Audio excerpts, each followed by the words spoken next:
Buenas tardes. Creo que como veis hay unos pocos cambios, ¿no? Antes vuestro pop era ese y ahora vuestro pop es ese. ¿Cómo he pegado el móvil a la ventana? Con cinta de doble cara. Y bueno, creo que el segundo cambio que podéis ver es que ya no tengo el pelo marrón, ¿no? No, ya no tengo el pelo marrón. Es que se me corrió un pitufo encima. Que diga, perdón. Bueno, empecemos. Lo primero es pediros perdón por no haber subido vídeo en tanto tiempo, porque es que he tenido unos pocos problemas porque mis padres básicamente estaban siempre en mi casa y no voy a grabar con mis padres al lado, porque su habitación es esa, entonces para quedar como, joder, mi hija es esquizofrénica. Y pues como que no. Pero bueno, hoy venimos a hablar de una cosa.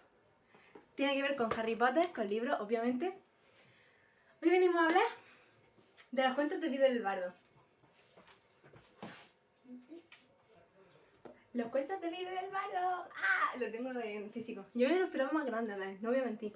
Porque yo lo pedí, no sabía cómo era. Yo lo pedí en una librería de mi pueblo. Yo me esperaba un libro gordo, ¿no? Pero no. Es mini. Mini. Bueno. Los cuentos de Vida del Bardo creo que salen por primera vez en la película de la Reliquia de la Muerte, la primera. Y se supone que son libros que las familias magas les contaban a su hijo para dormir.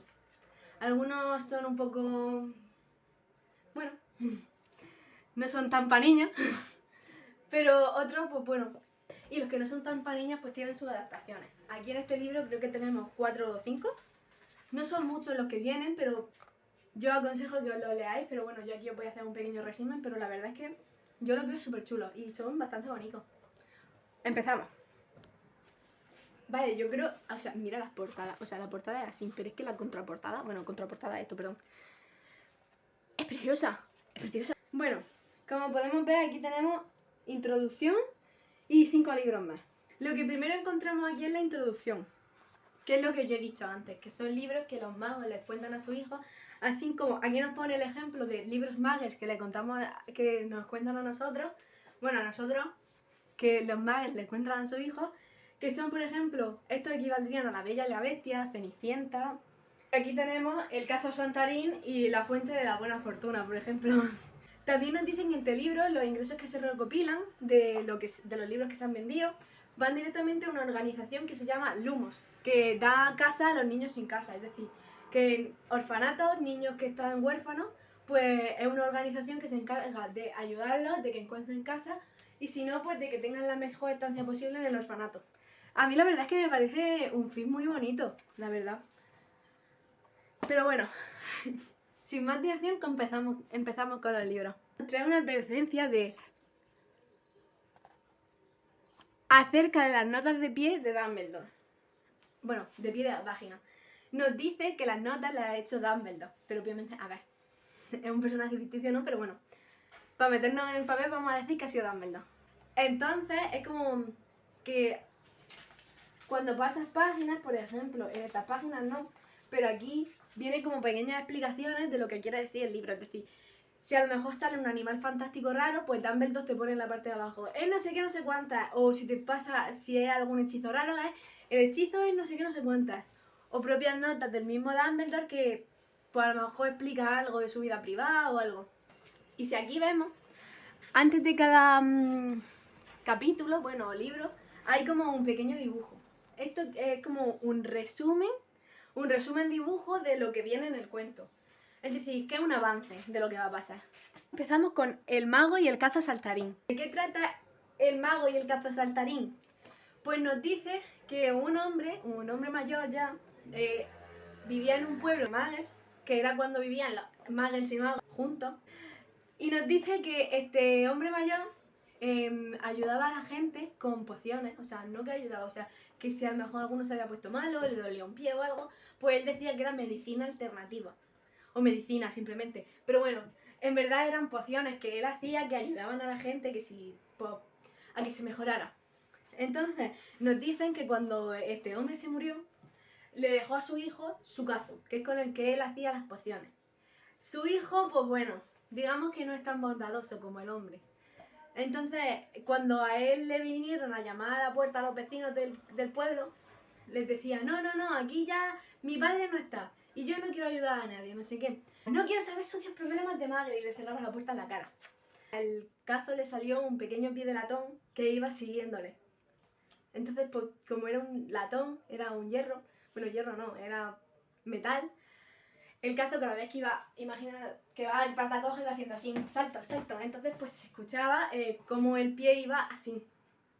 Y hacía mucho ruido, como una cacerola. ¡Pa, pa, pa! Entonces el cazo, cada vez que decía eso, por ejemplo, si alguien venía con un problema de rata en su casa, que también puede ser que vinieran con un problema de rata y él los ayudara, o sea, el hombre mayor los ayudara con la magia, pues al zagal que no quería ayudar, le salía del cazo que le había dejado su padre, rata, o sea, por la cara. Y cada vez que, por ejemplo, si él iba para allá, así, pues el cazo lo seguía con ratas. Y no paraban de salirle rata, rata, rata, hasta que ayudara a la persona. Que no era una cosa por ver. Era siempre siempre lo mismo, o sea, que iba sumándose. Al darse cuenta el zagat de que si conforme ayudaba a la gente, los problemas del cazo se separaban, ayuda a la gente igualmente, porque él lo que quiere es librarse del cazo. Cuando se hartó del cazo, fue corriendo a la calle principal de su pueblo, con el cazo detrás, lleno de cosas, verrugas, sapos, babosas, y fue corriendo con el cazo detrás por toda la calle principal, lanzando hechizos a la gente que necesitaba ayuda. Es decir, que por ejemplo, si uno tenía el problema de babosas, pues le lanzaba un hechizo contra el problema de las babosas. Y así, poco a poco, el cazo se fue quitando. Cuando terminó de ayudar a la gente, como ya he dicho, se le fueron quitando los problemas. Y el mago, el padre del zagal, le había metido una pequeña zapatilla dentro del cazo para que cuando ayudara a toda la gente pudiera cogerla, ponérsela en el pie del latón para que dejara de hacer ruido. Entonces, cuando fueron volviendo a su casa, como ya le había puesto la zapatilla, pues el cazo iba detrás de él, saltando pero sin hacer ruido. Y cuando terminó con todo, que ya no hacía falta que ayudara más gente, bueno, o sí, porque el caso podría volver a empezar, se dice que cada vez que venía alguien a su puerta, le ayudaba. Y ahora tenemos aquí como las notas de Dumbledore del propio cuento, es decir, por aquí, notas de Albus Dumbledore sobre el mago y el cazo saltarín. Un anciano y bondadoso mago decide darle una lección a su despiadado hijo, haciéndole probar la miseria humana de su vecindario. Al joven mago se le despierta la conciencia y accede a emplear su magia en beneficio de los magos. Una fábula sencilla y reconfortante, o eso podría parecer, en cuyo caso uno demostraría ser un inocente papanata. Es decir, que le dice papanata al zagal. Yo también se lo digo, la verdad, es que tiene pena. Resulta asombroso que sobreviviera alguna copia de la versión original de este cuento, que no la arrojaran todas a las llamas. Porque como nosotros ya sabemos, la Inquisición, ¿no? Pues cogía los libros que no les interesaban o que a la gente les podía hacer cambiar de opinión, cogían el libro y ¡ale! ¡Para la hoguera! Y así pues se perdieron muchos libros, mucha cultura, y se dice que es raro que ese libro no se haya tirado a la hoguera por la Inquisición. Porque la verdad es que es un libro que a lo tonto te hace pensar y pues es raro que no lo hubiesen tirado, ¿no? La verdad es que yo creo que El mago y el cazo de Saltarín, la verdad es que es un muy buen libro y que perfectamente podría ser un libro que se contara entre muggles, ¿no? Entre gente como nosotros. Que en verdad yo no sé hacer magia, yo no me considero muggle porque, bueno, me encanta todo el tema de magia y todo eso de Harry Potter, pero obviamente me duele ser muggle, me duele. Y la verdad es que es un libro que se podría encontrar entre familias muggles. Yo la verdad es que lo veo perfecto porque es un libro muy bonito. Siento mucho deciros que no pueden poder leer todas las notas de Dumbledore, porque la verdad es que por cada libro son 3 hojas de notas de Dumbledore, pero bueno, más o menos eso es el resumen de lo que quiere decir este libro.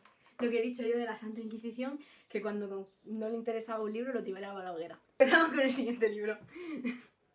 La fuente de la buena fortuna. Si veis, aquí está el dibujo resumen del libro, que vemos un escudo con una serpiente, ya puede ser del Slytherin, referencia, y una espada. En lo alto de una colina, de un jardín supuestamente encantado, se encuentra una pequeña fuente que dice ser mágica, es decir, la fuente de la fortuna. Se utiliza en el día más largo del año, durante las horas desprendidas entre el amanecer y el ocaso. Bueno, se dice que si te bañas en esa fuente, si tienes, pues yo qué sé, un problema amoroso, se te va a solucionar. Si tienes un problema de no sé qué, pues se te va a solucionar. Es decir, que te soluciona los problemas que tú tengas en la fuente, nada más que acompañarte. Ahora nos cuenta que 3 de las brujas que estaban esperando allí se pusieron a hablar entre ellas y se contaron sus problemas. La primera se llamaba Asha, que parecía una enfermedad que ningún sanador le había logrado curar. Confiaba en que la fuente remediara su dolencia y le concediera una vida muy larga y feliz. La segunda se llamaba Alceda. Un hechicero perverso le había robado la casa, el oro y la varita mágica. Confiaba en que la fuente de la fortuna reparara su impotencia y su pobreza. Y por último, la tercera se llamaba Amata. Había sido abandonada por un joven del que estaba muy enamorada. Confiaba en que la fuente aliviara su dolor y su añoranza hacia el hombre. Tras contarse sus problemas, las tres mujeres quedaron en que iban a unir fuerzas y que si les tocaba una, se ayudarían entre ellas para ver si se podían meter las tres juntas a bañarse en la fuente para que no se quedara ninguna atrás. Amata cogió la mano en una armadura de un caballero que tenía un semblante muy triste porque se ve que le dio pena o algo y como ya se iban a meter las tres, pues cogió al caballero y lo metió también. Entonces, como se habían cogido las tres de la mano, la enredadera tiró de la primera bruja y las metió para adentro a las tres y al caballero. Entonces consiguieron meterse a las tres dentro del castillo. Al ver que se metieron las tres y no solo una, la gente que había afuera empezó a gritar diciendo que ellos también se querían meter, obviamente, ¿no? Porque supuestamente solo se podía meter una persona dentro del muro. Pero cuando la grita del muro se cerró, la parte de dentro quedó insonorizada, es decir, que ya no se escuchaban los gritos. Entonces una de las brujas dice, como en la fuente solo se puede bañar una persona y ya era bastante difícil saber quién se iba a bañar de ellas tres, que cómo se le ocurre meter a otra persona más, porque entonces ya, ¿quién se baña? Al ver el caballero que las tres mujeres eran brujas y que él no sabía hacer magia porque era magel, se convenció de que él no podría llegar a la fuente y dio su idea al aire de que se volvería para atrás con la gente del muro. Entonces una de las brujas, la tercera, la que le cogió del hombro, le gritó, hombre de poca fe, le gritó, desenvaina tu espada, caballero, y ayúdanos a lograr nuestro destino. Así fue como gracias al caballero, con la espada lograron cortar las matas que había por en medio y llegaron al pie de la colina. En el pie de la colina se encontraron un gigantesco y monstruoso gusano blanco, o sea, qué tirri, ¿no? Que les dijo, entregadme la prueba de vuestro dolor. Entonces Sir Desventura desenvainó su espada e intentó acabar con la bestia, pero la hoja se partió nada más con el roce de la piel del gusano. Al no saber qué hacer, las tres brujas la que le faltaba la varita se puso a tirarle piedras y las otras dos se pusieron a tirarle hechizos inmovilizadores al gusano. No consiguieron nada, pues el gusano era mágico y obviamente, por mucho que le tires hechizos, si es mágico no lo vas a matar. Entonces el gusano ni se movió de ahí ni la dejó pasar hasta que le entregaran la prueba de su dolor. En ese momento, Asha empezó a llorar. El gusano empezó a lamerle las lágrimas que caían de su ojo y hasta que no sació su sed, es decir, que esa era la prueba de su dolor, hasta que no sació su sed no se quitó de en medio. Entonces fue así como las tres brujas y el caballero lograron pasar donde estaba el gusano. Cuando consiguieron llegar a mitad de la colina, si ya no era bastante con el gusano, aparecía una frase en el suelo que decía, entregadme el fruto de vuestros esfuerzos. Al ver eso, Sir Desventura, el caballero, intentó persuadir a la montaña poniéndole la única moneda que le quedaba en el bolsillo. Lo único que hizo la moneda fue rodar hasta abajo y perderse. Entonces ellos, por mucho que seguían andando y seguían andando y seguían andando y seguían andando, no habían recorrido un metro. Seguían teniendo la misma inscripción en el suelo, es decir, que no habían andado nada. Al darse cuenta de que los otros se habían parado, Alceda empezó a andar con paso más rápido y le instaba a los otros diciendo, venga, vamos, que llegamos enseguida, no sé qué. Entonces, secándose las lágrimas de sudor de la frente, le seguía diciendo, vamos a subir. Entonces, cuando sus gotas de sudor cayeron al suelo, por fin la inscripción se quitó y consiguieron pasar. Pues como era que le entregaran una muestra de su esfuerzo, al ir corriendo y sudar y hacer así, la muestra del esfuerzo era el sudor. Antes de llegar a la cima, ya estaban vislumbrando el cristal de la fuente, se encontraron otra inscripción en el suelo. Entregadme el tesoro de vuestro pasado. Y enfrente de esa inscripción había un arroyo. Entonces Sir Desventura intentó cruzarlo montándose encima de su escudo e intentando pasar. Pero igualmente se hundió para abajo. Entonces las 3 brujas lo ayudaron a salir, lo sacaron del arroyo y ellas intentaron saltarlo de un salto, pero no llegaron a saltarlo. Se pusieron a reflexionar sobre la inscripción del suelo para ver cómo podían pasar. Y fue por fin cuando Mata se dio cuenta de lo que quería decir la inscripción del arroyo. Entonces cogió su varita, se sacó sus recuerdos felices que había tenido con el hombre al que amaba y que la había dejado, y por fin el arroyo hizo un puente encima de él y las dejó pasar. Cuando consiguieron llegar a la cima, el cielo ya estaba anocheciendo y el cielo ya estaba de un color rojo anaranjado. Cuando vieron la fuente, que aquí tenemos una imagen de cómo era la fuente, cuando llegaron a la fuente, Asha cayó al suelo exhausta, casi al punto de la muerte. Cuando se dieron cuenta de cómo estaba Asha, los 3 amigos intentaron llevarla a la fuente, pero ella les pidió que no la tocaran, pues estaba demasiado mal. Entonces Amata dio cuenta de que alrededor de ellos había muchísimas plantas, entonces empezó a recoger en su delantal las que ella veía más útiles. En una calabaza que llevaba Silver Ventura un poco de agua, empezó a mezclarlas y se las dio de beber a Asha. Cuando se dieron cuenta, Asha ya se tenía en pie y encima de todo le habían curado la enfermedad, por lo que dijo: yo ya no necesito meterme en la fuente, que se meta Amata. Pero Amata dijo: si he podido curarte a ti esa enfermedad, podré curar las demás y podré ganar más dinero. Entonces siguió recogiendo las plantas que había alrededor suyo para poder crear más pociones.